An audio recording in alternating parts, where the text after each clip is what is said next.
Jean-Claude Malikba. Je suis enseignant aux États-Unis. J'enseigne la physique au niveau universitaire depuis 25 ans. Et je suis aussi impliqué dans différentes activités avec des organisations civiles. Vous êtes au Sénégal avec quelques lycéens américains, notamment des latinos et des noirs. Et est-ce que vous pouvez nous présenter ce programme-là qui vous amène au Sénégal? Alors, ce programme a été initié par IYLI en anglais, International Youth Leadership Institute, en 1989. Et l'objet de ce programme est en fait de promouvoir le leadership en s'inspirant aussi des pensées de Dr. Martin Luther King. Pensée qui se focalise principalement sur le leadership sans violence, non-violent leadership. Et donc, au cours de ce programme, nous passons ici au Sénégal 4 semaines, au cours desquelles les étudiants vont faire différentes activités. Certaines de ces activités se font en binôme avec leurs collègues de l'école sénégalaise, qui sont au nombre de 7 aussi. Ces activités tournent autour des études ethnographiques, reconnaissance d'une localité ou d'un terrain en fonction de sa valeur culturelle et aussi sa valeur sociale. Des activités qui aussi ont trait à la connaissance de l'énergie dans un pays sous-développé. Connaissance de l'énergie, la maîtrise de l'énergie en zone rurale et en zone urbaine. Alors, au cours de notre première semaine, nous avons visité l'université Cheikh Anta Diop, le CIFRES, qui est, je crois, dirigé par le professeur Alioune Ndiaye. Et donc, ça nous a permis de leur montrer les différents éléments qui sont utilisés et qui ont trait aux énergies renouvelables en général. Ça, c'est un élément important parce que, ce sont ces connaissances qu'ils vont comparer avec ce qu'ils vont voir quand on va les amener dans d'autres localités telles que Mbodiène, Sandiara ou Ngaimere. Comment est-ce que les énergies renouvelables sont utilisées en zone rurale pour le développement économique. Donc, tous ces éléments ou composantes, que ce soit la découverte du milieu géographique ou les technologies utilisées, ça leur permet déjà d'avoir assez de connaissances de façon à ce qu'ils puissent, une fois qu'ils rentrent aux États-Unis, continuer ces échanges avec les élèves qui sont ici au Sénégal. Et éventuellement aussi tisser des liens, on ne sait pas, qui pourraient, dans quelques années, si certains d'entre eux arrivent à des positions de responsabilité, donner une nouvelle dimension à la collaboration. Alors, on a constaté que ces élèves-là sont principalement des latinos et des noirs. Pourquoi il n'y a pas de blancs dans le groupe? L'objet du programme, en fait, c'est aussi de se focaliser sur les couches qui sont le plus défavorisées aux États-Unis. Et ce sont les noirs principalement et les latinos. Donc, ce qui explique le choix qu'on a fait. Alors, qui a baillé ce projet? En matière de financement, je peux vous dire qu'on fonctionne pratiquement sur fonds propres. Au niveau des États-Unis, on essaie de lever des fonds. Il y a ce qu'on appelle des fundraising, mais il n'y a pas vraiment de fonds, pour ainsi dire, qui vient du gouvernement américain, ou bien du gouvernement sénégalais, ou bien de grosses sociétés privées. Moi-même, j'y participe. Je pense que de mon côté, c'est important. L'esprit du programme est important parce que ça peut apporter beaucoup aux élèves sénégalais. Donc, Avant que ces élèves-là ne viennent en Afrique, quelle idée ils avaient de ce continent-là? C'est intéressant parce que j'ai eu différents commentaires, mais ce qui les a un peu... Parce que là, ils n'ont pas encore fait les autres régions, ils ont vu Dakar. Ils savaient au départ que c'était un pays sous-développé. Et souvent, quand on entend parler de l'Afrique, de l'autre côté de l'Atlantique, on entend pauvreté. Et ce qui les a frappés, enfin au niveau de Dakar, c'est de voir qu'il y a beaucoup de belles voitures, de belles maisons. Ça va contraster en fait avec ce qu'ils vont voir la semaine prochaine. My name is Amir McGee. I am 17 years old. I live in the Bronx. I go to Park East High School and I will be in the 12th grade in September.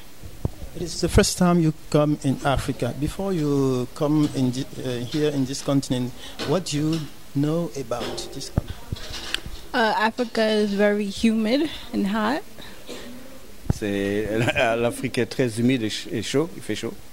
The people are very generous to you, and they welcome you in very kindly. Les gens sont généreux et vous accueillent très bien. It's a very exciting, and you learn a lot of knowledge about Africa when you're here. Vous apprenez beaucoup quand vous êtes sur place. That's about it. So, do you have many Senegalese friends? Before I met the Senegalese students, I didn't, but now I feel like I have a good amount of friends. Avant, pas tellement, mais maintenant, elle a beaucoup d'amis en force avec le groupe. Oui. Will you tell American people that they can come and visit Senegal because they have many good things to discover? Of course. I think everybody should get the chance to visit Senegal. It's a beautiful place to be. Bien sûr, tout le monde devrait visiter le Sénégal parce que c'est un bel endroit à voir. We know that in the history we have slavery between Africa and America. Do you learn this history at school, or the thing they told you about Africa? Did you realize it here when you got? I learned some things about slavery, and I learned about some of it in school. Yeah, that's. Oui, on a eu des cours sur l'esclavage à l'école. Ahamdo, je suis élève au lycée Lamine Gueye en classe de première S2, en même temps coordonnatrice du club EVF. EVF signifie éducation à la vie familiale. Tu participes au programme International Youth Leadership Institute. Qu'est-ce qui t'a motivé à prendre part à ce programme? Oui, ce qui m'a motivé à participer, c'est qu'on faisait une sélection au lycée Lamine Gueye. On avait besoin de 7 élèves du lycée pour représenter le lycée dans ce programme. Et par chance, on m'a choisi. Et je ne l'ai pas regretté parce que ça m'a permis de connaître et d'avoir des amis qui viennent de New York. Et sur ça, je remercie notre professeur de la salle informatique, Moussa Dia. C'est lui qui m'a permis d'adhérer à ce groupe. Je le remercie beaucoup. Et que penses-tu des lycéens américains qui sont venus? De quoi vous discutez? Est-ce qu'ils vous posent des questions? Quel genre de questions ils vous posent sur l'Afrique et sur le Sénégal? Oui, pour dire vrai, je peux dire que nous avons une chance parce qu'on croyait que les élèves qui viennent d'Amérique n'aimaient pas nos cultures, ne voulaient pas de nous et tout ça, mais c'était faux. Eux, ils sont vraiment très gentils et parfois, elles passent leur temps chez nous, elles passent la nuit parfois chez nous et sur ça, on les remercie beaucoup. I'm Dominique Johnson. I'm basically the baby of this program. I'm 14 years old and I'm going to high school this year. Before you come here, what do you know about Africa? What people told you about Africa? Well, it's not what people told me because my grandmother and my mother always taught me not to believe the news because there's some things that are not true. So my family's big on researching, reading, and so that I read that there was a poverty and it was a lot of gold mines and riches and then basically kind of the culture. Ok, ses parents lui ont très tôt appris qu'il ne faut pas nécessairement croire ce que les gens racontent ou ce qu'ils voient à la télé. Mais bon, on lui a appris très tôt à faire des recherches. Et ce qu'elle a entendu au départ, c'est que ici en Afrique, il y avait beaucoup de mines d'or et des choses comme ça.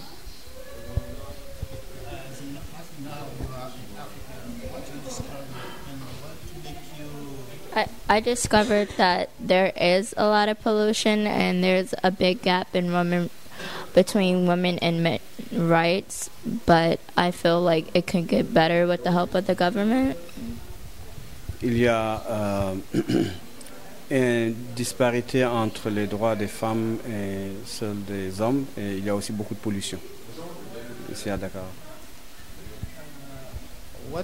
What kind of gap exactly did you discover? Well, the kind of gap that I discovered was, well, the men would, even while I was at a homestay where I visited people's home for a night, the men would have different wives, cool, and they would go fishing or they would sell different stuff from the women. The women would sell, let's say, jewelry, nuts, etc. And then they'll also clean the house and cook the food, but the men would just go to work. Elle a constaté en fait, par exemple, au cours de ses visites chez des résidents où elle a passé la nuit, bon, elle a constaté déjà qu'il y a la polygamie, bon, un homme peut avoir plusieurs femmes, mais aussi au niveau des travaux domestiques, souvent c'est la femme qui fait tout et l'homme, bon, une fois qu'il rentre du travail, il s'assoit. If one of your Senegalese friends proposed you before to come back in Africa to live here, will you make this choice? I wouldn't live here forever because most of my family's there, but I'll most likely visit. Je ne vivrai pas ici pour toujours parce que bon, j'ai toute ma famille aux États-Unis, mais probablement venir en visite, oui. Céline Bara Diouf, j'ai 19 ans et je suis élève au lycée Lamine Gueye en classe de premier S2. Alors, qu'est-ce qui te motive à prendre part au programme International Youth Leadership Institute? Et dans ce programme, j'ai été choisi par M. Dia. C'est lui qui était chargé de sélectionner les élèves qui doivent participer à ce programme. Et vu que les notes que j'ai eues en classe, j'étais deuxième de ma classe et aussi vu le comportement leader que j'ai eu en étant membre du club d'anglais du lycée Lamine Gueye, ils m'ont choisi de participer à ce programme. Qu'est-ce que ce programme-là va changer dans ta vie scolaire en général? Pour l'instant, je suis en train d'apprendre beaucoup de choses comme la façon de vivre, le fait de vivre avec des étrangers et aussi d'améliorer mon niveau, le niveau que j'ai en anglais. Et aussi, c'est aussi une porte ouverte pour à travers le monde si je veux continuer mes études à l'extérieur. Alors, je suppose, pendant que les lycéens américains sont là, vous discutiez. De quoi discutez-vous? Quels sont les thèmes que vous abordez avec eux? Et eux, quelles sont les questions qu'ils vous posent sur l'Afrique? Eux, ils sont curieux et elles ont l'habitude de nous poser des questions comme sur notre façon de vie, notre comportement, le comportement des Africains. Pourquoi eux, ils pensent que les Africains sont des analphabètes. Aussi, nous, on essaie, moi, j'essaie de les expliquer que nous sommes intelligents comme eux. Et aussi, on partage les mêmes réalités humaines. I'm Joel Cornell. I'm from the United States. I'm currently serving as the group leader for 7 American students and 7 Senegalese students on a tour here in Senegal. We noticed that the students you come in Senegal with are exclusively Latino and black white. Right. Senegal played a really important role in the transatlantic slave trade. So it's important that people of African descent be connected with those histories. Le Sénégal a joué un rôle géographique important dans la traite des esclaves. Donc c'est important pour nous d'avoir inclus l'étape Sénégal dans le programme. When the young students come in Senegal, what they discover? They've discovered a lot. They've discovered the city of Dakar itself as young people turning into adults, which is really awesome. They're seeing how other teenagers live. They've done homestays with the different Senegalese students. So they're discovering a lot about the culture, the history, the food, the education systems. So it's just a complete education. Like travel, we think is just the best form of education possible. Les étudiants ont découvert beaucoup de choses parce que bon, Dakar est une ville jeune, il y a beaucoup de jeunes et au cours de leur séjour chez l'habitant, ils ont découvert, appris beaucoup de la culture sénégalaise et des habitudes. Encore, Dakar est une ville jeune, donc ils ont appris beaucoup de choses. So, how do you you live in US with racism issue? Absolutely.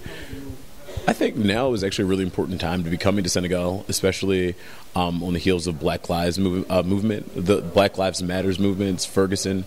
So there is a ton of racism, systematic and otherwise, so that just needs to be addressed. And I think that these types of trips will give people who are students like a critical consciousness of who they are and their place in history and American society largely. Je pense que c'est important, surtout au vu de ce qui s'est passé dernièrement, notamment à Ferguson au Missouri. Et c'est important pour les jeunes Afro-Américains de revenir ici et d'avoir cette connexion avec la culture, en fait, de savoir un peu plus qui ils sont en tant qu'individus.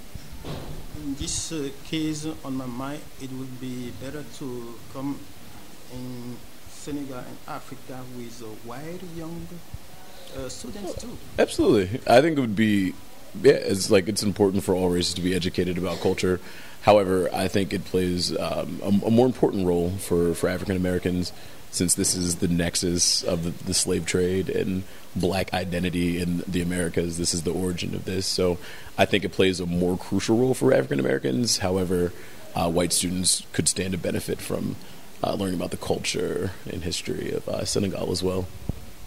Absolument, ce serait une bonne chose pour les étudiants blancs de venir ici. Mais encore, vu qu'il y a une connexion avec l'esclavage et une connexion culturelle, les étudiants afro-américains, bon, ils en bénéficient un peu plus. Ils sont plus connectés avec le Sénégal parce qu'en fait, encore, ça a été une étape géographique dans la traite des esclaves. Mais bon, les étudiants blancs pourraient tout aussi bien y apprendre beaucoup de leur expérience ici. It's not the first time you came in Africa. You come many times on this continent. Before your first time in Africa, what do you talk about Africa? Well, there are a ton of negative representations about what Africa is, and it's sort of hard to escape that, especially as a young person. So I really don't remember what I thought about Africa, but I think the perception, generally speaking, is negative. By and large, it's very negative. Oui, il a eu l'occasion de venir en Afrique et en général, l'opinion est qu'il y a beaucoup d'opinions négatives par rapport à l'Afrique.